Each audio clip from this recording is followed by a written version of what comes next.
Hello friends, welcome to our channel Vidyarthi Gyan. Friends, आज हम PFM में से जो सीआईबी का एक पेपर है आपका, उसमें से मॉड्यूल डी का चैप्टर नंबर 26 का पार्ट थर्ड देखने वाले हैं। ये आपका लास्ट पार्ट होगा इस चैप्टर से रिलेटेड। चैप्टर आपका है components of assets and liabilities in banks balance sheet and there management. Friends, last के 2 वीडियो की यदि बात करें जो हमने पढ़ लिए हैं, उसमें से फर्स्ट, सेकेंड और थर्ड ये 3 टॉपिक हमने अच्छे ढंग से समझ लिया है। फर्स्ट टॉपिक क्या था कि आपका बैंक बैलेंस शीट जो है उसमें जो कंपोनेंट यूज किए जाते हैं उसके क्या इंपॉर्टेंस है और कौन कौन से कंपोनेंट होते हैं बैंक बैलेंस शीट में। यहाँ बैंक की बैलेंस शीट की बात हो रही है, किसी दूसरे कंपनी या प्रोप्राइटरशिप की बात नहीं हो रही थी। ठीक है, तो यहाँ पे बैंक के बैलेंस शीट में कौन कौन से आइटम यूज किए जाते थे ये हमने देख लिए। प्रॉफिट एंड लॉस अकाउंट जो बनाए जाते हैं बैंकिंग कंपनी के द्वारा, उसमें से कौन कौन से कंपोनेंट होते हैं ये इसके बारे में समझ लिया था। आज हम जो पढ़ने वाले हैं असेट लायबिलिटी मैनेजमेंट एएलएम, बहुत इंपॉर्टेंट टॉपिक है, इसको ध्यान से आप समझिए। फ्रेंड्स, इसमें क्या हम पढ़ेंगे, असेट लायबिलिटी मैनेजमेंट। आपको जैसे नाम से पता चल रहा है कि असेट्स मींस क्या हो गया कि बैंक की यदि बात करें तो जो लोन दिया जाता है, जो एडवांस दिए जाते हैं, ये क्या होता है, असेट का पार्ट होता है। ठीक है, और वही लायबिलिटी की बात करें तो जो डिपॉजिट को एक्सेप्ट किया जाता है वो आपका लायबिलिटी होता है। तो असेट्स और लायबिलिटी ये मैनेज करना, इसे मैनेज करना ही जो है सो एएलएम है, एसेट लायबिलिटी मैनेजमेंट है। ठीक है, ये अलग डिपार्टमेंट होते हैं, इसके द्वारा ये असेट और लायबिलिटी जो है मैनेज किए जाते हैं, मिसमैच इसका ना हो, रिस्क कम हो, है ना, रिस्क मिटिगेट किया जा सकता है। बहुत सारी चीजें हैं जो अभी हम देखने वाले हैं। एक चीज और भी आप ध्यान से समझिए कि असेट का मतलब सिर्फ ऐसा नहीं है कि सिर्फ हम बोले कि लोन ही असेट है, ऐसा नहीं है। असेट्स जो भी बैलेंस शीट में आपने देखा था लास्ट के वीडियो में, जो आपने पढ़ा कि लायबिलिटी साइड में जो भी आइटम्स आते हैं, कैपिटल है, रिजर्व्स है ना, जो आपने बोरोइंग्स लिए हैं वो आपके हो गए, लायबिलिटीज हो गए, फिर डिपॉजिट्स है। उसी तरह से एडवांस की बात करें तो इसमें जैसे कि आपका फिक्स्ड एसेट्स है, जो आपने लोन दिए हैं, एडवांस जो दिए हैं, ठीक है, वो आपका पार्ट हो गया। तो बहुत सारे इन्वेस्टमेंट है, ये सारे पार्ट जो हो गए वो असेट्स का पार्ट हो गए। तो ये पूरे जो असेट्स के साइड में जो भी कंपोनेंट्स हैं और जो भी लायबिलिटी के साइड में कंपोनेंट हैं, इसे मैनेज करना ही असेट लायबिलिटी मैनेजमेंट होता है। ठीक है, बात समझ में आ रही है। अब मैनेज क्या करना आगे धीरे धीरे आपको समझ में अभी आएगा। फ्रेंड्स, देखिए क्या लिखा हुआ है यहाँ पे कि asset liability management is the process of managing the use of assets. जो असेट्स है उसको यूज करना है ना, यूज ऑफ असेट्स सही से यूज करना, एंड लायबिलिटीज असेट्स का और लायबिलिटी का सही से यूज करना, सो दैट ताकि रिस्क कैन बी मिटिगेटेड, ताकि रिस्क को कम किया जा सके। अब रिस्क कम करने का मतलब क्या हो गया कि जैसे मार्केट में रिस्क जो है उस रिस्क को मिटिगेट किया जा सकते हैं, क्रेडिट रिस्क जो है, लिक्विडिटी रिस्क है, ये सारी चीजों से क्या है कि मिटिगेट किया जा सकता, कम किया। रिस्क को कंप्लीटली तो आप नहीं उससे बच सकते हैं, लेकिन मिटिगेट किया जा सकता है, कम किया जा सकता है। ठीक है, and profit can be maximize. बात समझ में आ रही है। एएलएम का क्या पर्पस होता है कि रिस्क को आपको कम करना और प्रॉफिट को मैक्सिमाइज करना without facing the asset liability mismatch. वही है कि असेट और लायबिलिटी का जो मिसमैच है उसे उससे भी बचना और एक तरह से मिटिगेट करना रिस्क को और प्रॉफिट को मैक्सिमाइज करना। अब असेट और लायबिलिटी का मिसमैच का कहने का मतलब क्या हुआ, यहां पे अभी इस एग्जांपल में आपको समझ में आएगा। ठीक है, तो इस तरह से कह सकते हैं कि आपका रिस्क को आइडेंटिफाई करना, मेजर करना, उसे एक्सेप्ट करना, क्योंकि रिस्क से बच नहीं सकते इसलिए उसे एक्सेप्ट करके उसके अकॉर्डिंग आपको काम करना है ना, मैनेज करना। तो इस तरह से आप देखते हैं कि रिस्क मैनेजमेंट जो है ये आपका heart of bank financial management हो जाता है कि जो भी फाइनेंशियल इंस्टीट्यूशंस है उसके लिए रिस्क को प्रॉपर मैनेज करना बहुत ज्यादा इंपॉर्टेंट हो जाता है। समझ में आ रही है बात।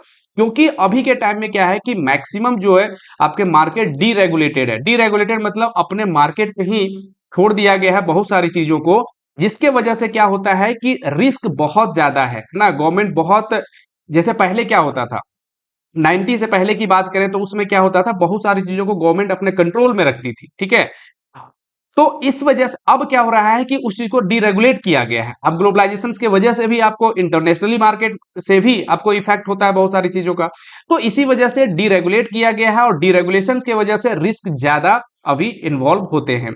तो जब रिस्क ज्यादा है तो रिस्क को मैनेज करना बहुत ज्यादा इंपॉर्टेंट हो जाता है, इसलिए रिस्क मैनेजमेंट जो है ये heart of bank financial management हो जाता है। बात समझ में आ रही है।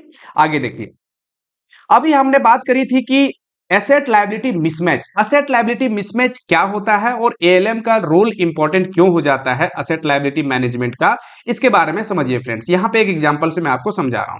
देखिए यहां क्या कह रहा है कि an financial institutions may have enough assets to pay off its liability. कोई फाइनेंशियल इंस्टीट्यूशन, कोई बैंक है, उसके पास बहुत बहुत साउंड है, कोई दिक्कत नहीं है, बहुत मतलब अच्छे ढंग से वो चल रहा है, बहुत प्रॉपर वे में वो चल रहा है। लेकिन क्या होता है कि यदि 50% of liabilities are maturing with in 1 year, कि उन्होंने जो डिपॉजिट लिए हैं डिपॉजिटर से, वो 50% लाइबिलिटी जो है, जो डिपॉजिट्स है, वो 1 साल के अंदर मैच्योर हो रहा है। 1 साल के अंदर वो जो डिपॉजिटर्स है वो वापस ले सकता है। बात समझ में आ रही है? उसके बाद क्या होता है कि but only 10% assets are maturing with in the same period. लेकिन 1 साल के अंदर जो असेट है, असेट मीन जो लोन दिया गया है, वो सिर्फ 10% ही है जो मैच्योर हो रहा है 1 साल के अंदर। बात समझ में आ रही है? जो डिपॉजिट एक्सेप्ट किया गया है बैंक के द्वारा, वो 50% ऐसे डिपॉजिट है जो 1 साल के अंदर ही मैच्योर हो रहे हैं। मतलब 1 साल के अंदर वो डिपॉजिटर्स वो ले सकते हैं, जैसे एफडी यदि करवाया गया है तो, ठीक है।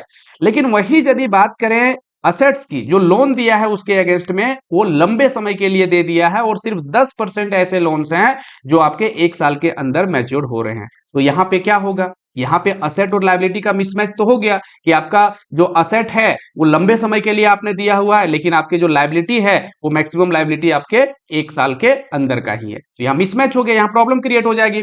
ठीक है, तो वही कह रहा है कि दो the financial institutions have enough assets, क्योंकि बैंक के पास, फाइनेंशियल इंस्टीट्यूशन जो है उसके पास बहुत असेट्स है, कोई दिक्कत नहीं है, लेकिन फिर भी यहां पे असेट लायबिलिटी का मिसमैच हुआ है, जिसके वजह से ये इंसॉल्वेंट हो सकता है, ये बैंक इंसॉल्वेंट हो सकता है उस समय के लिए। बात समझ में आ गई? तो इसी वजह से यहां पे रोल इंपॉर्टेंट हो जाता है असेट लायबिलिटी मैनेजमेंट का। इसे देखना पड़ेगा कि हम जो लोन दे रहे हैं और हमारे पास जो डिपॉजिट है उसके बीच में बहुत ज्यादा गैपिंग नहीं होना चाहिए, उसे मैच करके ही चलना होता है। इसी वजह से यहां रोल इंपॉर्टेंट हो जाता है एएलएम का, असेट लायबिलिटी मैनेजमेंट का। यहां तक बात समझ में आ गई आपको? आगे देखिए एग्जांपल है एएलएम का जो इंपॉर्टेंस है उसके बारे में कि if the asset liability maturity is match to large extent, बहुत हद तक हमने असेट और लायबिलिटी, जो लोन है और जो आपका डिपॉजिट है, उसको बहुत हद तक मान लीजिए कि मैच भी कर लेते हैं, उसके मैच्योरिटी डेट को भी। The interest rates can change during the period, thereby affecting the interest income from assets and interest expenses on liability। ठीक है, अब क्या कह रहा है कि यदि आप मैच भी कर लेते हैं असेट लायबिलिटी को, बहुत हद तक यदि आप उसके मैच्योरिटी डेट को आप मैच भी कर लेते हैं, फिर भी क्या होता है कि जैसे आपका इंटरेस्ट है, इंटरेस्ट जो चेंज होता रहता है समय के साथ ही, तो आपका कोई लोन है, अब उस जैसे डिपॉजिट आप सपोज करिए आपने एफडी करवाया, एफडी आपके पास है 1 साल का, ठीक है। अब ये क्या है कि मैच्योर हुआ, अब नेक्स्ट यदि ये रिन्यू होता है, या तो फिर आप 1 साल के बाद यदि एफडी और दूसरा जो है सो एफडी आप एक्सेप्ट करते हैं, तो उसका रेट ऑफ इंटरेस्ट अलग होगा। लेकिन उससे पहले जो लोन दिया हुआ है आप, रेट ऑफ इंटरेस्ट उसका जो भी फिक्स किया हुआ है, एक लंबे समय के लिए चल रहा है। तो यहां पे क्या हो रहा है कि समय के साथ आपका रेट ऑफ इंटरेस्ट चेंज होता है, जिसके वजह से जो आप असेट पे रेट ऑफ इंटरेस्ट ले रहे हैं या जो लायबिलिटी पे रेट ऑफ इंटरेस्ट आप दे रहे हैं, उसमें मिसमैच हो सकता है। और वो मिसमैच होने के वजह से आपका एनआईआई, नेट इंटरेस्ट इनकम में फर्क पड़ सकता है। ठीक है, अब नेट इंटरेस्ट इनकम क्या है, एनआईआई, एनआईएम, ये आगे हम देखने वाले हैं। ठीक है, तो यहां पे भी आपने क्या देखा कि एएलएम का रोल इंपॉर्टेंट हो जाता है। बात समझ में आ रही है? उसी तरह से एक और एग्जांपल आप लीजिए, जैसे कि the depositors have an option to seek premature repayment. वो पहले से प्री मैच्योर, जो अभी अभी मैच्योरिटी का टाइम नहीं आया है, लेकिन उससे पहले वो जो डिपॉजिट्स है उसे क्या कर सकता है कि वो निकाल सकता है, जिसे आप कहते हैं रीफाइनेंसिंग रिस्क। उसके वजह से जो रिस्क अराइज होगा वो रीफाइनेंसिंग रिस्क कहलाएगा। क्या समझा आपने? कि जो भी डिपॉजिट दिया हुआ है, डिपॉजिटर्स ने बैंक में जमा किया हुआ है, समय से पहले वो निकाल लेता है। ठीक है, समय से पहले यदि निकाल लेता है, जैसे एफडी करवाया हुआ है, आरडी करवाया हुआ है, तो समय से पहले, जितने समय के लिए करवाया गया था उससे पहले निकाल लिया। अब क्या किया कि उसके अगेंस्ट में आपने लोन दे रखा है, अब उसके वजह से आपको रिस्क फेस करना पड़ेगा। ये रिस्क कहलाता है रीफाइनेंसिंग रिस्क। क्या कहलाता है? रीफाइनेंसिंग। लेकिन वही एक चीज और देखिए कि यदि आपने लोन दिया हुआ है उसे, और लोन का रिपेमेंट वो जो है सो समय से पहले कर देता है, लोन आपका 10 साल का है लेकिन उन्होंने 5 साल में ही कंप्लीट कर दिया, तो इसमें भी आपको रिस्क अराइज होगा, क्योंकि आपने जो यहां लोन दिया था ये अपने स्ट्रेटजी के अकॉर्डिंग आपने रेट ऑफ इंटरेस्ट तय किया था अपना मैच्योरिटी पीरियड के आधार पे। अब क्या है कि इसका पेमेंट उन्होंने पहले कर दिया, इसका रिपेमेंट उन्होंने पहले कर दिया, तो यहां पे रिस्क अराइज होगा और ये रिस्क आपका री इन्वेस्टमेंट रिस्क कहलाता है। ठीक है, बात समझ में आ गई। चलिए आगे बढ़िए, अब देखते हैं आगे। अब यहां पे क्या कह रहा है कि reason for importance of assets liability management are, क्या क्या वजह है जो असेट लायबिलिटी इतना इंपॉर्टेंस हो गया। अभी देखिए, अभी तो आपने कुछ कुछ पॉइंट्स को समझ लिया था कि क्यों इंपॉर्टेंस है, और भी पॉइंट्स क्या है कि वोलेटिलिटी, वोलेटिलिटी क्या हो गया कि जब से डीरेगुलेशंस हुआ है, रेट ऑफ इंटरेस्ट को छोड़ दिया गया है बैंक पे कि बैंक अपना तय करे, उसके मार्केट, बहुत सारे मार्केट फोर्स के आधार पे सारी चीजें रेट ऑफ इंटरेस्ट तय होता है। प्राइमरी मार्केट की बात करें, सेकेंडरी मार्केट की बात करें, जिसके वजह से क्या हो गया है कि मार्केट में कंपटीशन बढ़ा है। कंपटीशन बढ़ने की वजह से जो बैंक हैं अपने अनुसार से रेट ऑफ इंटरेस्ट बाकी कंपटीटर को ध्यान में रखते हुए रेट ऑफ इंटरेस्ट तय करते हैं। तो यहां भी एएलएम का रोल इंपॉर्टेंट हो जाता है कि वो इस प्रकार से रेट ऑफ इंटरेस्ट तय करने के लिए मैनेजमेंट को वो क्या करे, है ना, जो कमिटी है उसे वो एडवाइस करे। ठीक है, ऐसे वो एडवाइस करे ताकि रेट ऑफ इंटरेस्ट की बात करें, प्रोडक्ट की बात करें, जैसे प्रोडक्ट इनोवेशंस, नए नए प्रोडक्ट्स आ रहे हैं, टेक्नोलॉजी इन्वॉल्व हो रहे हैं बहुत सारे, तो अलग अलग प्रकार के प्रोडक्ट हैं। अब यहाँ क्या है कि जो कस्टमर्स हैं वो जहां पे उसे लगता है कि बेटर प्रोडक्ट उसे मिल रहा है वहां पे वो चले जाते हैं। तो इस वजह से असेट लायबिलिटी मैनेजमेंट को यह भी ध्यान देना है कि किस प्रकार से यहाँ पे असेट्स और लायबिलिटी को मैनेज किया जाए ताकि यहां एक जो बैंक है वो मैक्सिमम प्रॉफिट को अर्न कर पाए। एनआईआई, नेट इंटरेस्ट इनकम की बात अभी करेंगे, उसे वो मैक्सिमम अर्जित कर पाए। बात समझ में आ रही है। आगे है कि रेगुलेटरी इन्वॉल्वमेंट, ये भी इंपॉर्टेंस हो जाता है ना, असेट लायबिलिटी मैनेजमेंट में आपका रेगुलेटरी इन्वॉल्वमेंट भी इंपॉर्टेंस हो जाता है। कैसे कि चा, चाहे हम अभी देख रहे हैं कि जो रेट ऑफ इंटरेस्ट है वो बैंकों पे छोड़ दिया गया है कि आप बैंक जो है सो खुद से उस चीज को तय करें। बात समझ में आ रही है। लेकिन रेगुलेटरी इन्वॉल्वमेंट फिर भी है, रेगुलेट तो फिर भी करना पड़ता है, आरबीआई फिर भी रेगुलेशंस लगाते हैं, है ना, उसके अकॉर्डिंग ही काम करना पड़ता है। तो इसी वजह से यहां पे भी इंपॉर्टेंट हो जाता है कि असेट लायबिलिटी मैनेजमेंट उसको ध्यान में रखते हुए अपनी पॉलिसी को फॉर्मेशन वो करे। ठीक है, बात समझ में आ रही है। अब देखिए सबसे ज्यादा इंपॉर्टेंट आपका ये है embedded option in asset and liability. ये क्या चीज है, अभी हमने बताया था कि ये आपका जो लायबिलिटी साइड है, ये आपका जो असेट साइड है। अब ये embedded options in asset and liability, इसमें से एम्बेडेड ऑप्शंस क्या होता है कि ऑप्शन, जैसा नाम से आपको लग रहा है कि ऑप्शन से यहां होता है। जैसे लायबिलिटी की बात करें, लायबिलिटी में क्या है कि आपने डिपॉजिट एक्सेप्ट किया। यहां पे एग्जांपल मैं सिर्फ डिपॉजिट का ले रहा हूं क्योंकि आपको ज्यादा अंडरस्टैंडिंग हो पाएगी, बाकी चीजें भी होती है। ठीक है, तो डिपॉजिट जो लिया आपने, अब एम्बेडेड ऑप्शंस में क्या होता है कि यहां डिपॉजिटर के पास ऑप्शन होता है कि वो पहले ही उस चीज को, डिपॉजिट को क्या कर सकता है, वो निकाल सकता है आपका, कभी भी वो निकाल सकता है, प्रीमैच्योर भी निकाल सकता है। बात समझ में आ रही है। तो यहां पे एक चीज ये हो गया। दूसरी बात यदि करें, एडवांस जो आपने दिया, जो आपने लोन दिया हुआ है, उसका प्रीमैच्योर पेमेंट भी कर सकता है, पहले से पेमेंट कर सकता है, रिपेमेंट कर सकता है। ठीक है, तो यहां भी क्या हो जाता है कि असेट लायबिलिटी मैनेजमेंट जो है इसका रोल इंपॉर्टेंट हो जाता है, क्योंकि एम्बेडेड ऑप्शंस में क्या होता है कि कस्टमर के पास, बोरोवर के पास ऑप्शन होता है कि समय से पहले उस चीज को वो क्या करे, रीपे कर सकता है, या अपने जो डिपॉजिट उन्होंने जमा किया है उसे वो निकाल सकता है। इसलिए इस ऑप्शंस की वजह से भी यहाँ एएलएम का रोल इंपॉर्टेंट हो जाता है। ठीक है, कि इसे ध्यान में रखते हुए वो पॉलिसी को बनाए। बात समझ में आ रही है। उसके लास्ट पॉइंट आपका है कि मैनेजमेंट रिकॉग्निशन।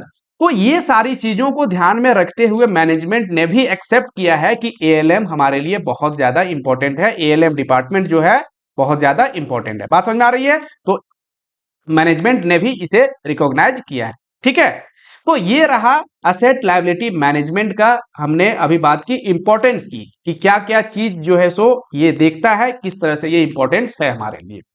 अब यहां पे हम बात करते हैं फ्रेंड्स, ये जो बात हुई, हालांकि एएलएम के बारे में एक चीज मैं बता दूं, एएलएम जो मेन हम पढ़ेंगे वो आपका मॉड्यूल सी में एक चैप्टर है, वहां पे एएलएम को हम डिटेल में पढ़ेंगे कि एएलएम का क्या क्या इंपॉर्टेंस है, कौन कौन से काम देखते हैं ये, उसे बेसिक से एडवांस की ओर हम एएलएम का वहां पे पढ़ने वाले हैं। ठीक है, इस चैप्टर में जो आपके सिलेबस के अकॉर्डिंग दिया हुआ है उतना ही चीजों को यहाँ पे बताया जा रहा है।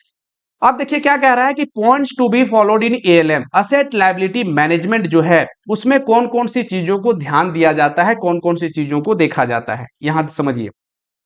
फर्स्ट कह रहा है कि concern with strategic balance sheet management. अब बैलेंस शीट के बारे में आप समझ रहे हैं, अब बैलेंस शीट के बारे में जो असेट का पार्ट है, जो लायबिलिटी का पार्ट है, उसे एक स्ट्रेटेजिक वे में उस चीज को मैनेज करना। किस तरह करना, एक स्ट्रेटेजिक वे में। तो वही बोल रहा है concern with strategic balance sheet management. ठीक है, कि कितना हमें असेट्स को किस तरह से मैनेज करना है, किस तरह से लायबिलिटी को मैनेज करना है, कितना हमें एडवांस देना है, कितने समय के लिए, उसके लिए प्राइसिंग क्या होनी चाहिए, ये सारी चीजों के लिए एक स्ट्रैटेजी होना चाहिए। इसलिए ये स्ट्रैटेजिक बैलेंस शीट मैनेजमेंट इसमें जो है सो ये कंसर्न होता है, मतलब उस पर विशेष ध्यान दिया जाना है। ठीक है, एएलएम के द्वारा। आगे क्या आ रहा है कि match between asset and liability in balance sheet. वही है कि जो आपका लायबिलिटी पार्ट है, जो असेट का पार्ट है, उसे मैच करना है ना, कि बहुत ज्यादा लंबे समय के लिए हम लोन दे देंगे, हमारे पास डिपॉजिट जो है उसकी मैच्योरिटी जो पीरियड है वो शॉर्ट है, तो उस केस में असेट लायबिलिटी मिसमैच हो सकता है, तो उसे भी ध्यान में रख करके काम करना। बात समझ में आ रही है। नेक्स्ट आपका है कि रिस्क, लाइक जैसे रिस्क में क्रेडिट रिस्क हो गया, मार्केट रिस्क हो गया, लिक्विडिटी रिस्क हो गया, इंटरेस्ट रिस्क हो गया, ये सारे रिस्क के बारे में तो आपको बेसिक पता ही होगा। नहीं पता है तो मॉड्यूल बी में हमें रिस्क के बारे में बहुत पढ़ना है, वहां पे हम पढ़ेंगे। लेकिन ये जो एएलएम होता है, इसे अभी अभी बताया था मैंने शुरू में ही कि एएलएम रिस्क मैनेजमेंट का भी काम करता है, और सबसे ज्यादा इंपॉर्टेंट काम जो होता है रिस्क मैनेजमेंट का ही है। ठीक है, तो इसमें से आपका जैसे क्रेडिट रिस्क है, मार्केट रिस्क है, लिक्विडिटी रिस्क है, इंटरेस्ट रिस्क है, ये सारे रिस्क को भी यहां पे ध्यान दिया जाता है। ठीक है, नेक्स्ट पॉइंट है कि ALM is not to avoid risk. अब यहां रिस्क को अवॉइड नहीं किया जा सकता है, समझिए बात को।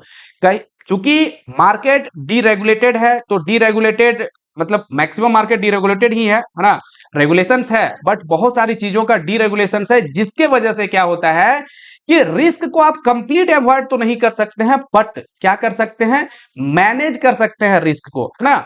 बात समझ में आ रहा है, मैनेज कर सकते हैं और एक प्रॉफिट आप अर्न कर सकते हैं। इसीलिए ये इंपॉर्टेंट हो जाता है एएलएम, कि रिस्क को मिटिगेट करना और प्रॉफिट को अर्न करना। ठीक है, ये काम इंपॉर्टेंट है। आगे आपका है कि periodic monitoring of risk exposure. Risk exposure, कहां कहां रिस्क है, किस क्षेत्र में रिस्क है, उस चीज को क्या करना कि पीरियोडिक मॉनिटर करना, है ना, किस क्षेत्र में रिस्क है, उसके अकॉर्डिंग फिर पॉलिसी को फ्रेम करवाना। बात समझ में आ रहा है, तो ये चीज भी इंपॉर्टेंट हो जाता है, ये भी वर्क है आपका एएलएम का।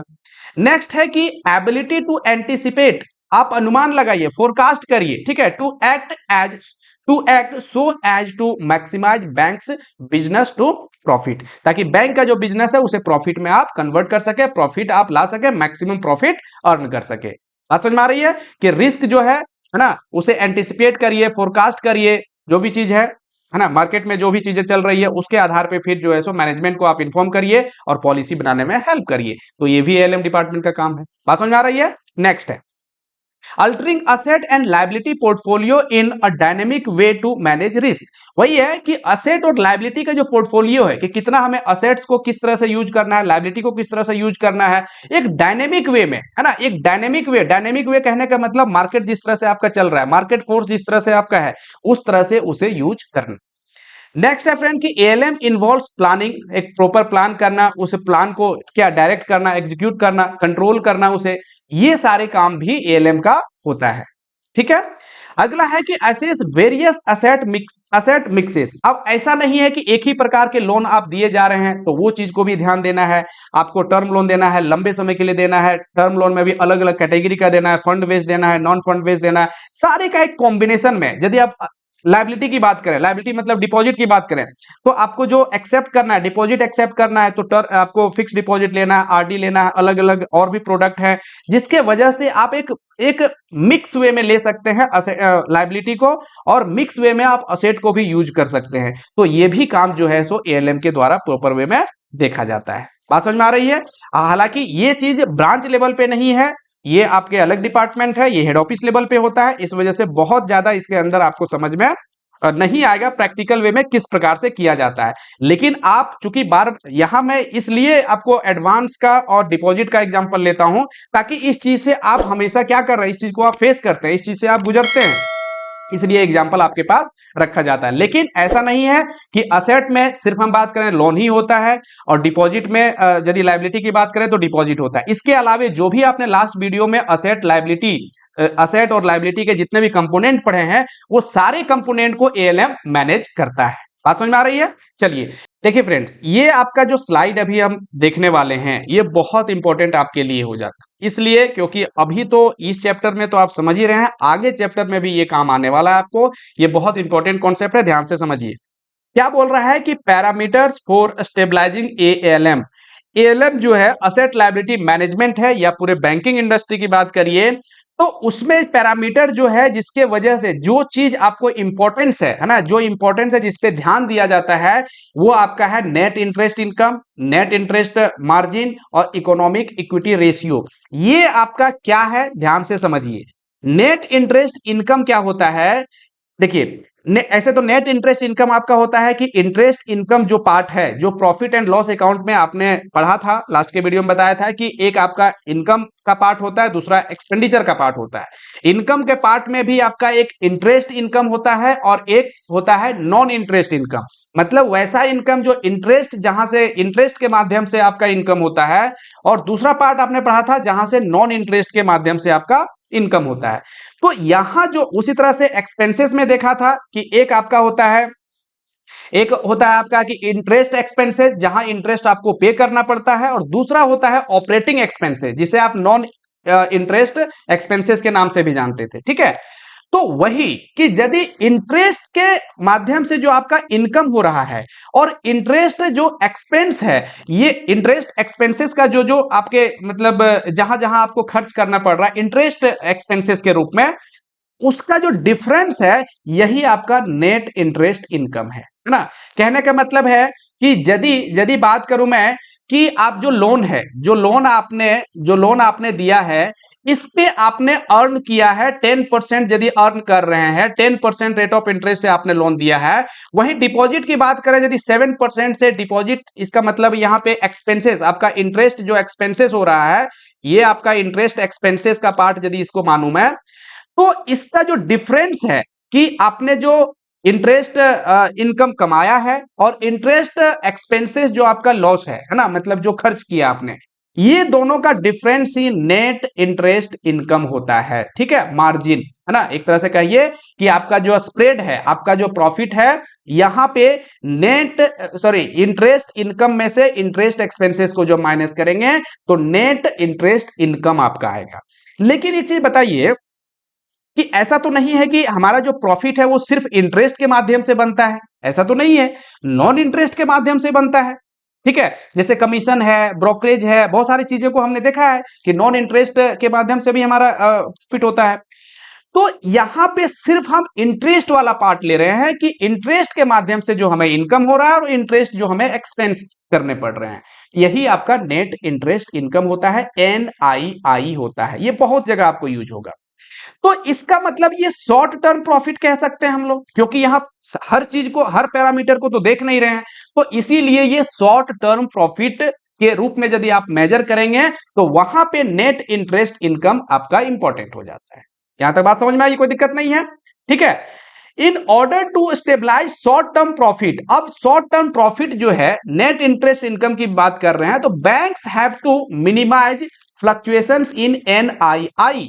तो यहां पे बैंक को इसका फ्लक्चुएशंस को क्या करना पड़ेगा, स्टेबलाइज करना पड़ेगा, है ना, कम करना पड़ेगा। NII का फ्लक्चुएशन कहने का मतलब 10% यदि हम लोन पे ले रहे हैं, 7% हम यदि डिपॉजिट पे दे रहे हैं, तो यहां से 3% हमें जो क्या हो रहा है, प्रॉफिट हो रहा है, नेट इंटरेस्ट इनकम आ रहा है। कह रहा है कि यदि आपको शॉर्ट टर्म प्रॉफिट पे आप ध्यान देते हैं तो उस केस में आपको इस चीज को मेंटेन करना पड़ेगा, है ना, आपको ध्यान देना पड़ेगा कि बहुत ज्यादा फ्लक्चुएशन इसमें ना हो, मिसमैच बहुत ज्यादा ना हो। बात समझ में आ रही है? तो इस तरह से आपका ये NII के बारे में आपने समझ लिया। अब नेक्स्ट आपका है नेट इंटरेस्ट मार्जिन। अब देखिए नेट इंटरेस्ट मार्जिन, तो नेट इंटरेस्ट इनकम NII यदि समझ लिया तो नेट इंटरेस्ट मार्जिन NIM भी आपको समझ आ जाएगा। ये क्या होता है कि जब नेट इंटरेस्ट इनकम जो आपका निकला अभी, ठीक है, उसमें से यदि आप एवरेज असेट से, एवरेज एसेट यदि आपका जो है टोटल एवरेज असेट्स जो है वर्किंग एसेट, इससे जब आप डिवाइड कर देते हैं तो यही आपका निकल के आएगा क्या, NIM, नेट इंटरेस्ट मार्जिन। क्या किया हमने कि नेट इंटरेस्ट इनकम को जब आप जो आपका असेट्स पार्ट है ना, जो वर्किंग असेट है उससे यदि आप डिवाइड कर देते हैं तो आपका नेट इंटरेस्ट मार्जिन निकल के आ जाता है। बात समझ में आ गई? इसका मतलब है कि नेट इंटरेस्ट मार्जिन भी किस पे डिपेंड करता है, NII पे डिपेंड करता है और असेट पे डिपेंड करता है। अब इसे कैसे बढ़ाया जा सकता है, नेट इंटरेस्ट मार्जिन को आप कैसे बढ़ा सकते हैं? तो आपने क्या देखा कि नेट इंटरेस्ट इनकम कैसे निकाला जाता है, तो आपका आपने देखा वहां कि इंटरेस्ट जो इनकम है, आपका इंटरेस्ट इनकम जो है उसमें से फ्रेंड्स आप जब माइनस कर देते हैं इंटरेस्ट एक्सपेंसेस को, किसे, इंटरेस्ट एक्सपेंसेस को, तो आपका इंटरेस्ट नेट इंटरेस्ट इनकम निकल जाता था।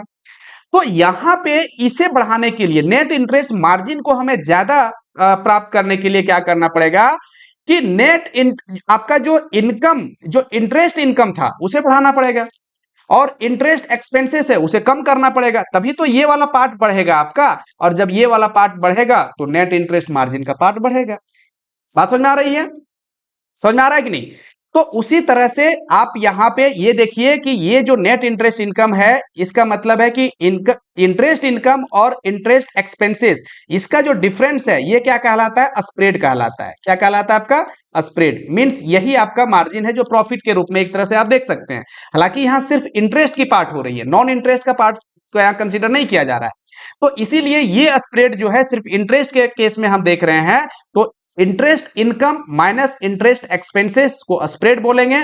तो जितना स्प्रेड ज्यादा होगा आपका NIM, नेट इंटरेस्ट मार्जिन भी उतना ही ज्यादा होगा। ठीक है, वही चीज कह रहा है यहां पे देखिए, net interest margin is defined as net interest income divided by average total assets. ठीक है, वही चीज किया हमने यहां पे। फिर आगे कह रहा है कि नेट इंटरेस्ट मार्जिन वही चीज है कि जो अभी हमने बताया कि नेट इंटरेस्ट इनकम को डिवाइड कर दीजिए आप एवरेज टोटल असेट से। ठीक है, अब क्या रहा है कि net interest margin can be viewed as the spread on the earning asset. अब अर्निंग जो असेट्स है, ये जो असेट है इसमें जितना आपका स्प्रेड होगा, स्प्रेड कहने का मतलब है कि आप जो है सो 10% का यदि आप इंटरेस्ट ले रहे हैं असेट पे और 7% का आप लाइबिलिटीज पे जो डिपॉजिट है उस पे आप क्या दे रहे हैं, उसे आप दे रहे हैं इंटरेस्ट दे रहे हैं, पे कर रहे हैं। तो यही आपका 3% क्या है, स्प्रेड है। 3% यही ना स्प्रेड है कि जो आपका आपका जो इंटरेस्ट इनकम है उसमें से इंटरेस्ट एक्सपेंसेस को माइनस कर रहे हैं, वही आपका क्या है, स्प्रेड है। तो वही बोल रहा है कि ये तभी आपका NIM बढ़ेगा जब स्प्रेड को आप बढ़ाते हैं। ठीक है, आगे देखिए, अब आगे कह रहा है फ्रेंड्स कि the net income of bank comes mostly from the spread maintained between total interest income and total interest expenses। वही हमने बताया कि ये तभी आपका नेट इंटरेस्ट मार्जिन बढ़ेगा जब आपका स्प्रेड बढ़ेगा, और स्प्रेड बढ़ेगा इसका मतलब हो गया कि इंटरेस्ट इनकम को आप बढ़ाएंगे और इंटरेस्ट एक्सपेंसेस को आपको कम करना पड़ेगा। ठीक है, इसे मैनेज करना पड़ेगा। The higher the spread the more will be the NIM। जितना स्प्रेड होगा ज्यादा उतना ही आपका NIM भी ज्यादा होगा। ठीक है, और सिर्फ NIM नहीं बल्कि NII भी आपका ज्यादा होगा, क्योंकि NII पे तो डिपेंड कर रहा है NIM। तो जितना आपका NII ज्यादा होगा उतना आपका NIM ज्यादा होगा, और NII ज्यादा करने के लिए, नेट इंटरेस्ट इनकम ज्यादा करने के लिए आपको स्प्रेड को बढ़ाना पड़ेगा। और स्प्रेड का मतलब आपने क्या समझा कि इंटरेस्ट इनकम और आपका इंटरेस्ट एक्सपेंसेस है, इसके बीच में आपका डिफरेंस ज्यादा होना चाहिए। डिफरेंस कहने मतलब आपका इंटरेस्ट इनकम ज्यादा होगा और इंटरेस्ट एक्सपेंसेस आपका कम करना पड़ेगा। ठीक है, यहां तक बात समझ में आ रही है? आगे देखिए, there exist a direct correlation between the risk and return. एक बहुत इंपॉर्टेंट चीज आप समझिए, मार्केट में यदि कोई चीज यदि आप यूज करते हैं तो जितना ज्यादा आपका रिस्क होगा जहां पे, रिटर्न भी उतना ही ज्यादा वहां पे मिलता है। आप एग्जांपल से समझिए, आप गवर्नमेंट बॉन्ड में, आप गवर्नमेंट जो बॉन्ड है गवर्नमेंट सिक्योरिटी में इन्वेस्ट करते हैं, वहां रेट ऑफ इंटरेस्ट आपको काफी कम मिलता है। वही किसी कंपनी, किसी स्टार्टअप में आप इन्वेस्ट करिए, वहां रेट ऑफ इंटरेस्ट ज्यादा होता है। ठीक है, लेकिन आप बताइए कि जो आप कंपनी में इन्वेस्ट किए हैं और जो आप किसी गवर्नमेंट के बॉन्ड या सिक्योरिटी में इन्वेस्ट किए हैं, रिस्क कहां पे ज्यादा है? डेफिनेटली रिस्क आपका कंपनी में ज्यादा है, लेकिन यहां पे आपको रेट ऑफ रिटर्न जो है, आपका रिटर्न जो है वो ज्यादा मिलेगा, वहीं गवर्नमेंट सिक्योरिटी में आपको कम मिलता है। तो वही यहां पे कह रहा है कि वही क्या कह रहा है कि there exist a direct correlation. पूछा जा सकता है किस प्रकार के रिलेशंस होते हैं रिस्क और रिटर्न में, तो डायरेक्ट कोरिलेशंस होता है बिटवीन रिस्क एंड रिटर्न। जितना ज्यादा रिस्क उतना ज्यादा रिटर्न, जितना कम रिस्क उतना कम रिटर्न आपको मिलेगा। बात समझ में आ रही है? As a result greater spread only imply enhanced risk exposure. तो वही आपने यहां जो अभी स्प्रेड की बात करी, ये तभी बढ़ेगा जब आप रिस्क ज्यादा लेते हैं। But since any business is conducted with the objective of making profit and achieving higher profitability is the target, है ना, it is the management of risk and not risk elimination that holds the key to success. समझिए बात को, क्या कह रहा है कि कोई भी बिजनेस यदि कर रहा है तो मैक्सिमम प्रॉफिट कमाना चाहता है, और प्रॉफिट कहां से मिलेगा? उसे ज्यादा रिस्क लेना पड़ेगा, और ज्यादा रिस्क लेगा तभी प्रॉफिट होगा। तो इसीलिए रिस्क को आप एलिमिनेट तो कर नहीं सकते हैं, तो क्या करेंगे? रिस्क को आपको मैनेज करना पड़ेगा, कम से कम रिस्क हो इस चीज को मैनेज करना पड़ेगा। और यही फिर इंपॉर्टेंट हो जाता है एएलएम का रोल, असेट लायबिलिटी मैनेजमेंट का रोल फिर इंपॉर्टेंट हो जाता है, क्योंकि रिस्क को जो मैनेज करने का काम है एएलएम के द्वारा किया जाता है, असेट लायबिलिटी मैनेजमेंट के डिपार्टमेंट के द्वारा किया जाता है। तो अब बातें आपको समझ में आ गई होगी, ठीक है। आगे देखिए फ्रेंड्स, एक और हमने बताया था कि इकोनॉमिक इक्विटी रेशियो, ये भी इंपॉर्टेंट है। इकोनॉमिक इक्विटी रेशियो क्या होता है कि आपके पास खुद का फंड कितना है। ऐसा तो नहीं है कि जो आपने डिपॉजिट लिया है उसी का पार्ट आपने एडवांस में दे रहे हैं, तब तो फिर बिजनेस चल ही नहीं सकता है, ठीक है। तो क्या है कि खुद का फंड, इसीलिए तो रेगुलेट किया जाता है मार्केट को, इसीलिए तो आरबीआई रेगुलेट करती है बैंकों को कि खुद का भी फंड होना चाहिए, और उसमें डिसाइड किया, जैसे बेसल कमेटी की बात करें, आरबीआई के द्वारा की बात करें, इन्होंने डिसाइड किया कि कितना आपको रिजर्व रखना है फंड को, ना। आप 100% आप लोन नहीं दे सकते हैं, तो कितना रिजर्व रखना है। दूसरी बात है कि आपका खुद का फंड कितना होना चाहिए, उसे भी आप रिजर्व के रूप में आप रखेंगे, तो वही आपका इकोनॉमिक इक्विटी रेशियो होता है। देखिए, the ratio of the share holders fund, share holders fund means क्या हो गया कि जो शेयर होल्डर्स फंड मतलब खुद का फंड, खुद शेयर होल्डर्स भी क्या मालिक ही होता है ना बिजनेस का, तो शेयर होल्डर्स का जो फंड है खुद का, तो उसका जो फंड है उसका रेशियो किसके साथ? To the total assets measures the shift in the ratio of own funds to the total fund, ठीक है। क्या कह रहा है कि शेयर होल्डर्स का फंड है टू टोटल असेट्स, ठीक है, टू टोटल असेट्स, जितना भी आपने लोन दिया है, जितना भी आपका असेट का पार्ट है, ठीक है, वो देखना है कि शेयर होल्डर्स के पार्ट का कितना है। शेयर होल्डर्स के पार्ट मतलब क्या हो गया कि खुद का कितना फंड है ना, जो कैपिटल खुद का है वो कितना है, यही आपका इकोनॉमिक इक्विटी रेशियो कहलाता है, ठीक है। तो यहां पे एक देख सकते हैं कि ratio of the own fund, खुद का fund to the total fund, total fund में से खुद का फंड का क्या रेशियो है, इसे ही इकोनॉमिक इक्विटी रेशियो बोला जाता है। चलिए, अब नेक्स्ट आपका है objective of ALM. Objective of ALM अभी तक तो हमने समझा ही है कि क्या है ना, क्या पर्पस है इसका एएलएम को स्टैब्लिश करने का। अलग डिपार्टमेंट जो एएलएम है, असेट लायबिलिटी मैनेजमेंट, क्या काम करता है, क्या इंपॉर्टेंस है, आपने देख लिया। लेकिन ये दो लेवल पे यदि बात करें, at macro level, at micro level, ये दो लेवल पे किस प्रकार की ये पॉलिसी अपनाती है, इसके बारे में ध्यान दीजिए। तो यदि मैक्रो लेवल की बात करें, एट मैक्रो लेवल, है ना, तो यहां क्या होता है कि the asset liability management leads to the formulations of critical business policy, जो बिजनेस की पॉलिसी की फाइनली हमें किस प्रकार से बिजनेस को चलाना है, किस प्रकार से बैंकिंग इंडस्ट्री में कौन कौन से पॉलिसी होने चाहिए, किस प्रकार से हम दूसरे कंपटीटर से आगे निकल सकते हैं, ये सारे पॉलिसी का फॉर्मेशन किया जाता है मैक्रो लेवल पे, है ना।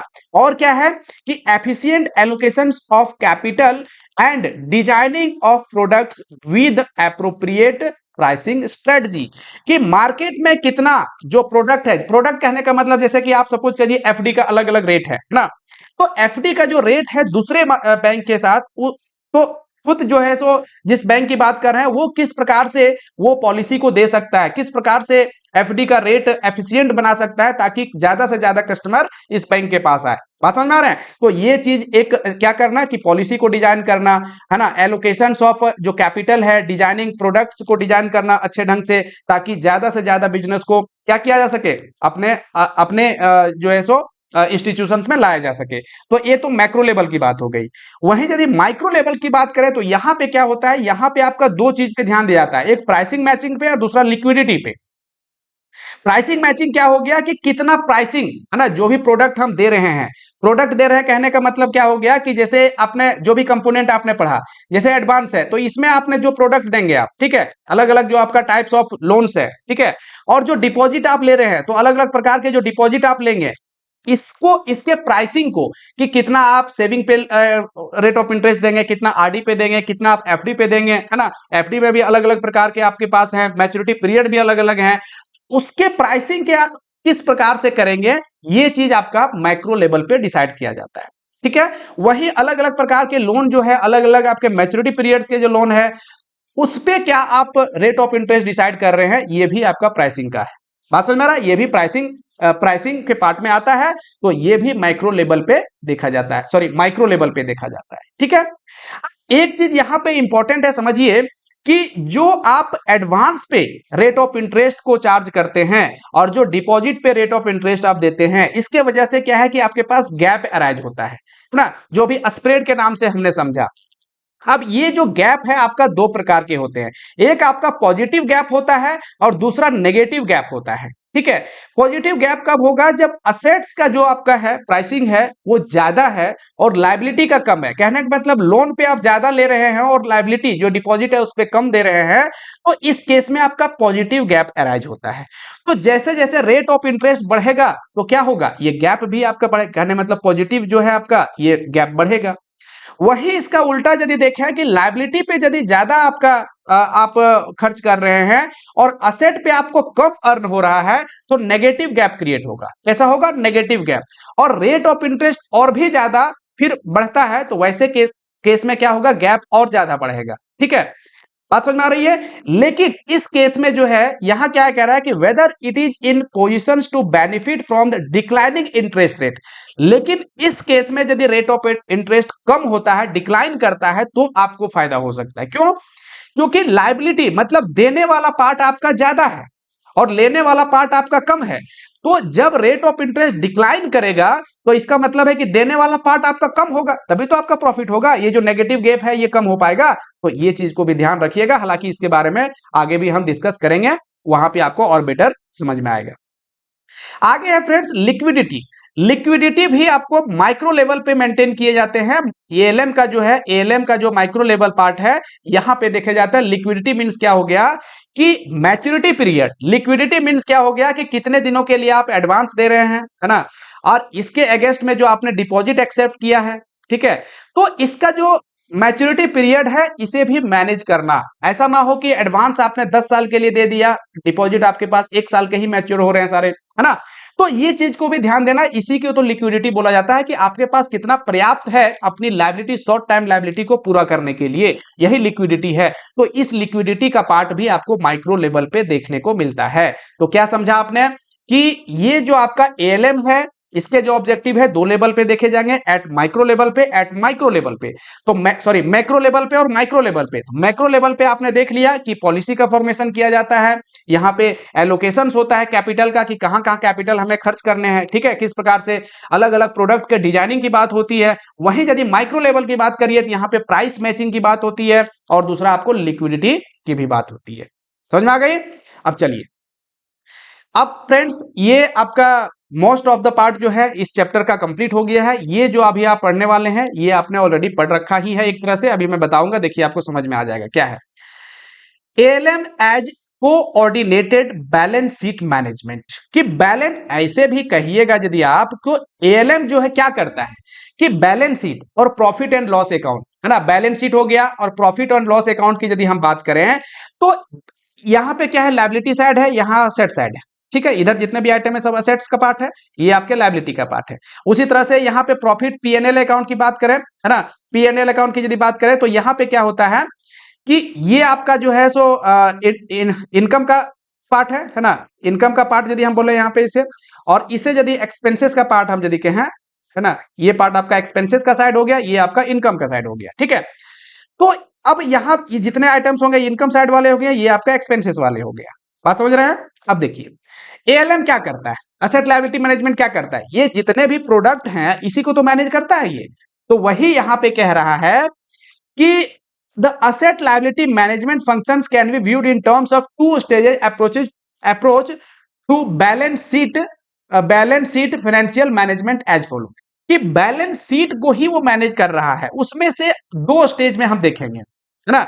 दो स्टेज में देखेंगे कैसे है कि फर्स्ट स्टेज जो है इसमें हम देख रहे हैं कि बैलेंस शीट के बारे में, सेकेंड स्टेज जो देखेंगे वो प्रॉफिट एंड लॉस अकाउंट को किस तरह से उसके कंपोनेंट्स को वो मैनेज करेगा। देखिए अब बैलेंस शीट की बात करें तो इसमें असेट साइड मैनेजमेंट में कौन कौन से इंक्लूड होंगे, मतलब इस पार्ट में कौन कौन से आइटम्स है, इसको ये किस तरह से मैनेज करेगा उसी को यहां बता दिया है, और कुछ नहीं है। क्वेश्चन यहां से नहीं के बराबर ही आएंगे, लेकिन यदि आता भी है यहां यदि पूछ दिया जाएगा आपको कि असेट साइड मैनेजमेंट में से कौन से इंक्लूडेड है, आपको ये दे देगा और आपका यहां से भी दे सकता है, ठीक है। इस तरह से लायबिलिटी वाला देकर के असेट वाला पूछ देगा, असेट वाला देकर लायबिलिटी वाला पार्ट पूछ देगा। तो यहां पे क्या देखा कि असेट साइड जो बैलेंस शीट का है उसमें क्या क्या होगा, रिजर्व पोजीशन मैनेजमेंट देखेगा वो, है ना। असेट साइड अभी जो बताया हमने, तो रिजर्व पोजीशन मींस क्या, जैसे सीआरआर हो गया, एसएलआर हो गया, ये हमारा क्या है, असेट का पार्ट है ना। असेट का पार्ट क्यों है, क्योंकि ये असेट साइड में होता है। असेट्स के साइड में क्यों होता है कि सीआरआर एसएलआर, सीआरआर क्या है, कैश के रूप में मेंटेन करना पड़ता है आरबीआई के पास। एसएलआर क्या है कि आप या तो इन्वेस्टमेंट करिए, है ना, या तो आप अपने पास कैश के रूप में रखिए। बात समझ में आ रहे हैं? तो ये भी तो असेट का पार्ट होगा, तो इसी को मैनेज करना। बात समझ में आ रही है? इसी को मैनेज करना। नेक्स्ट क्या है कि लिक्विडिटी मैनेजमेंट। अब लिक्विडिटी मैनेजमेंट भी तो असेट का पार्ट ही होगा। क्यों? क्योंकि लिक्विडिटी मतलब आपके पास कितना कैश है, कितना आपके पास बैंक बैलेंस है, कितना आपके पास जो है सो असेट है, ताकि उसको कन्वर्ट आप कर सकते हैं तुरंत आप कैश में, उसी को तो लिक्विडिटी कहते हैं। तो ये लिक्विडिटी मैनेजमेंट भी आपका किस पार्ट में आएगा, असेट वाले पार्ट में आएगा, है ना। आगे बोल रहा है कि इन्वेस्टमेंट या सिक्योरिटी मैनेजमेंट। अब इन्वेस्टमेंट भी तो असेट के पार्ट में ही ना आएगा। क्यों? क्योंकि इन्वेस्ट किया जाता है, जो आपके पास फंड्स है उसको इन्वेस्ट करते हैं अलग अलग मार्केट में। तो इन्वेस्टमेंट का भी पार्ट जो होगा, इन्वेस्टमेंट या सिक्योरिटी मैनेजमेंट, ये भी आपका क्या है, असेट साइड मैनेजमेंट का पार्ट होगा। लोन मैनेजमेंट, लोन जो आप दे रहे हैं अपने बोरोवर्स को जो लोन दे रहे हैं, ध्यान रखिएगा यहां लोन देने की बात हो रही है। इसमें लायबिलिटी में जब देखिएगा तो वहां पे आपको लोन आप रेज करते हैं, ठीक है, ठीक है, बोरो करते हैं, तो वो अलग चीज है, वो लायबिलिटी का पार्ट बनता है। लेकिन जब लोन आप देते हैं, एडवांस आप प्रोवाइड करते हैं, ये आपका लोन मैनेजमेंट, ये भी आपका किस पार्ट में आएगा, असेट वाले। ध्यान यहां देना है कि कौन सा असेट का पार्ट होगा, कौन सा लायबिलिटी का पार्ट होगा, और ज्यादा कुछ नहीं। अब फिक्स्ड असेट मैनेजमेंट, जो फिक्स्ड असेट आपके पास है ना, जो फिक्स एसेट है, बिल्डिंग है, प्रेमिसेस जो भी आपके हैं ना, जो भी आपके पास फिक्स एसेट है, ये सारे किसके पार्ट आ जाएंगे, एसेट के पार्ट आ जाएंगे, ठीक है। आप देखिए कि लायबिलिटी साइड मैनेजमेंट इंक्लूड, कि लायबिलिटी साइड का जो मैनेज किया जाता है उसमें कौन कौन से मैनेजमेंट होते हैं। जैसे लायबिलिटी मैनेजमेंट, लायबिलिटी साइड में आएंगे जो भी है, लायबिलिटी जो पे करना है, जो कर्ज है, तो वो लायबिलिटी मैनेजमेंट में आएगा, उसे देखा जाएगा अलग, मतलब उसके लिए अलग फोकस होगा लायबिलिटी साइड के लिए। रिजर्व पोजीशन मैनेजमेंट, अब रिजर्व पोजीशन मैनेजमेंट यहां क्या है, यहां भी आपने देखा था रिजर्व पोजीशन, ये आपका था असेट साइड वाला। मींस आपके पास जो रिजर्व है जैसे सीआरआर एसएलआर के रूप में, यहां पे रिजर्व पोजीशन मैनेजमेंट जो है ये आपका आपने पढ़ा था ना कैपिटल, जैसे ये आपका हो गया कैपिटल, ठीक है। तो कैपिटल जो हुआ यहां पे रिजर्व भी होता है ना, रिजर्व भी होता है। तो ये लायबिलिटी का साइड हो गया। तो रिजर्व का मैनेजमेंट जैसे क्या हो गया, कैपिटल रिजर्व, रेवेन्यू रिजर्व, है ना, शेयर प्रीमियम रिजर्व, ये सारे जितने भी रिजर्व होते हैं आपके पास, ये आपका किसका होता है, लायबिलिटी का पार्ट होता है। ये हम ऑलरेडी पढ़ रहे हैं सब। नेक्स्ट आपका है कि long term management. Long term management means क्या हो गया कि आप जो एक तरह से बोरो कर रहे हैं, जैसे आपने क्या किया, डिबेंचर इशू किया, नोट इशू किया, तो यहां से आप फंड रेज कर रहे हैं, तो ये आपका लायबिलिटी का पार्ट बनेगा ना। इसलिए लॉन्ग टर्म मैनेजमेंट जैसे नोट्स डिबेंचर वगैरह में जब आप वहां से रेज करते हैं फंड को, ये आपका लायबिलिटी मैनेजमेंट में से आ जाएगा, लॉन्ग टर्म मैनेजमेंट में से, ठीक है। नेक्स्ट आपका है कैपिटल मैनेजमेंट। कैपिटल मींस क्या, खुद का जो फंड है, शेयर होल्डर जो फंड है, इसका मैनेजमेंट ना, इसे आप मैनेज जब करते हैं तो ये आपका लायबिलिटी साइड मैनेजमेंट में ये सब सारे पॉइंट आ जाते हैं। तो आपने क्या देखा कि जो असेट्स लायबिलिटी का पार्ट होता है बैलेंस शीट में, उसी को यहां अलग अलग ढंग से क्या है, मैनेजमेंट, उसको अलग से मैनेज करने के लिए यहां फोकस किए जाते हैं। यही आपका क्या है, ALM as coordinated balance sheet management. ठीक है, चलिए लास्ट स्लाइड आपके लिए शायद ये है स्टेज 2। अब स्टेज 2 जो आपका अभी देखा आपने कोऑर्डिनेटेड, जो ये आपने स्टेज 2 क्या है, ALM as coordinated balance sheet में से स्टेज 2 जो है ये प्रॉफिट एंड लॉस अकाउंट में जो भी आइटम्स होते हैं उसे मैनेज करने की बात यहां पे होती है। किसकी बात होती है, प्रॉफिट एंड लॉस अकाउंट में। अभी हमने बैलेंस शीट के आइटम्स के बारे में देखा, यहां प्रॉफिट एंड लॉस अकाउंट के थ्रू हम किस तरह से मैनेज करेंगे और मैक्सिमम प्रॉफिट अर्न कर पाएंगे, इसके बारे में यहां मैनेजमेंट की बात होती है। ठीक है, तो इनकम माइनस एक्सपेंसेस फंक्शंस। ठीक है, इनकम एक्सपेंसेस, कि इनकम कितना है, एक्सपेंसेस कितना है, यही तो आपका प्रॉफिट होगा, है ना। जितना ज्यादा इनकम, जितना कम एक्सपेंसेस, उतना ज्यादा आपका प्रॉफिट। तो किस तरह से प्रॉफिट को हम डिफाइन कर सकते हैं कि इंटरेस्ट इनकम जितने भी टोटल हैं, नॉन इंटरेस्ट रेवेन्यू जो है, नॉन इंटरेस्ट इनकम भी जो आपको आ रहे हैं, ठीक है, उसमें से इंटरेस्ट एक्सपेंसेस जो खर्च हो रहे हैं, इंटरेस्ट के रूप में जो आपको खर्च करना पड़ रहा है, और नॉन इंटरेस्ट एक्सपेंसेस जिसे आप ऑपरेटिंग एक्सपेंसेस कहते हैं, उसके रूप में जो खर्च करना पड़ रहा है। उसके बाद कुछ प्रोविजन करके आपने रखा है जो अभी खर्च नहीं किए हैं, बाकी खर्च करने हैं आपको बाद में, या तो किसी आपका बैड डेट्स वगैरह के अगेंस्ट में आपने क्या है, प्रोविजन करके रखा है। ठीक है, टैक्स आपको पे करना पड़ता है, तो इसे भी माइनस करेंगे, तब जाकर के आपका प्रॉफिट निकल के आएगा। क्या समझा आपने कि प्रॉफिट के लिए आपको जितने भी इनकम है, इनकम किस तरह से आएगा, या तो इंटरेस्ट इनकम आएगा या नॉन इंटरेस्ट इनकम आएगा, फी बेस्ड इनकम जिसे कहते हैं, नॉन इंटरेस्ट इनकम को। इसमें से आप जो भी खर्चे हैं, खर्चे क्या होगा कि इंटरेस्ट वाले खर्चे, नॉन इंटरेस्ट वाले खर्चे, और प्रोविजन जो करके रखे हैं वो भी तो खर्चे का ही पार्ट है, इसे भी माइनस करिए, और जो टैक्स पे करना पड़ता है इसे भी माइनस करिए, तो इस तरह से आपको क्या निकल के आएगा, प्रॉफिट निकल के आ जाएगा। ठीक है, बात समझ में आ गई, बस यही था। अब फ्रेंड्स एक चीज और ध्यान यहां दीजिए, लास्ट पॉइंट है कि banks are required to formulate policy to achieve following objective of assets liability management. क्या हमेशा दिमाग में क्या चलना चाहिए ताकि एक मैक्सिमम प्रॉफिट गेन कर पाए। एएलएम जो है सो अपना फंक्शन जो है सो इस तरह से करे, क्या उसके मतलब होना चाहिए ऑब्जेक्टिव किस प्रकार से, ताकि वो मैक्सिमम जो है प्रॉफिट को गेन कर पाए और मिनिमाइज कर पाए आपका रिस्क को। इसके लिए क्या क्या ध्यान है, एक तो आपका कि स्प्रेड मैनेजमेंट पे ध्यान देना पड़ेगा। स्प्रेड मैनेजमेंट मींस क्या हो गया, अभी बार बार अभी आपको बता रहा हूं, spread management means interest income जो है उसे बढ़ाना और इंटरेस्ट एक्सपेंसेस को कम करना। कहने का मतलब है कि जो भी गैप आपका है ना, उस गैप को आपको मैनेज करना। बात समझ में आ रहा है, ताकि आपको प्रॉफिट जनरेट हो पाए। तो स्प्रेड मैनेजमेंट ये आपके दिमाग में होना चाहिए, एएलएम के दिमाग में ये होना चाहिए। आगे क्या है कि लोन क्वालिटी को सुधारना पड़ेगा ताकि कम से कम आपका लोन खराब हो, है ना। तो ये भी एक असेट लायबिलिटी मैनेजमेंट का ये आपका एक पॉलिसी में होना चाहिए कि लोन का क्वालिटी को किस तरह से बढ़ाया जा सके।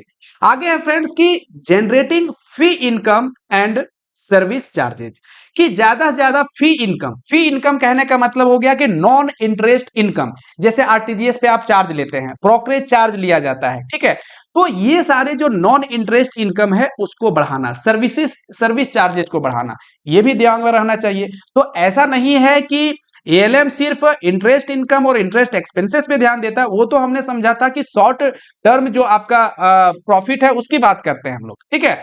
लेकिन एक ओवरऑल यदि बात करें तो नॉन इंटरेस्ट इनकम और इंटरेस्ट इनकम दोनों को, और नॉन इंटरेस्ट एक्सपेंसेस और इंटरेस्ट एक्सपेंसेस, ये सारी चीजों को जो यहां पे अभी समझा आपने कि प्रॉफिट अर्न करने के लिए आपको क्या करना पड़ेगा, interest income, non interest income minus interest expenses, non interest expenses, provision, tax, ये सारी चीजों पे ध्यान देना पड़ता है, ठीक है। तो ओवरऑल कहिए कि यदि हम देखें तो एएलएम का कितना ज्यादा इंपॉर्टेंस रोल होता है। आगे क्या है कि control of non interest operating expenses, non interest expenses कहिए या ऑपरेटिंग एक्सपेंसेस कहिए, है ना, उसको कम करना, खर्च को कम करना, ठीक है, ये भी ऑब्जेक्टिव होगा। टैक्स मैनेजमेंट, कितना कम से कम हम टैक्स पे करें और किस तरह से इन्वेस्टमेंट करें ताकि टैक्स हमारा कम पे हो, ये चीज पे भी ध्यान दें, कैपिटल एडिक्वेसी, अब यहां कैपिटल एडिक्वेसी रेशियो नहीं है जो बेसल नॉर्म्स के द्वारा बताया गया है। कैपिटल एडिक्वेसी मींस मतलब ये हो गया कि कैपिटल को एडिक्वेट करना, ज्यादा से ज्यादा कैपिटल हम कैसे गेन कर सकते हैं, ज्यादा से ज्यादा प्रॉफिट होगा, प्रॉफिट का पार्ट होगा फिर कैपिटल में ऐड होगा, है ना। तो इस तरह से कैपिटल को एडिक्वेट रखना ये भी एएलएम का भी क्या है, banks are required to formulate policies to achieve following objective of asset liability management। बात समझ में आ गई फ्रेंड्स। तो ये मुझे लग रहा है कि लास्ट स्लाइड है, देखते हैं ये, जी बिल्कुल लास्ट स्लाइड है। तो आपने अच्छे ढंग से समझ लिया, ये पूरा चैप्टर आपका कंप्लीट हो जाता है। कहीं कोई प्रॉब्लम है तो कमेंट करके बताइए, और नहीं प्रॉब्लम है नेक्स्ट वीडियो के लिए इंतजार करिए। मिलते हैं आगे के वीडियो में, और यदि अभी तक आपने सब्सक्राइब नहीं किया चैनल को सब्सक्राइब करिए फ्रेंड, बेल आइकन को हिट कर लीजिए ताकि नेक्स्ट के वीडियो जो आएंगे उसका नोटिफिकेशन आपको मिल पाए, और एक अच्छी जानकारी एक अच्छे ढंग से आप पढ़ पाए और अच्छे ढंग से आप सीआईबी को कंप्लीट कर पाए। ठीक है, चलिए मिलते हैं नेक्स्ट के वीडियो में। Thank you.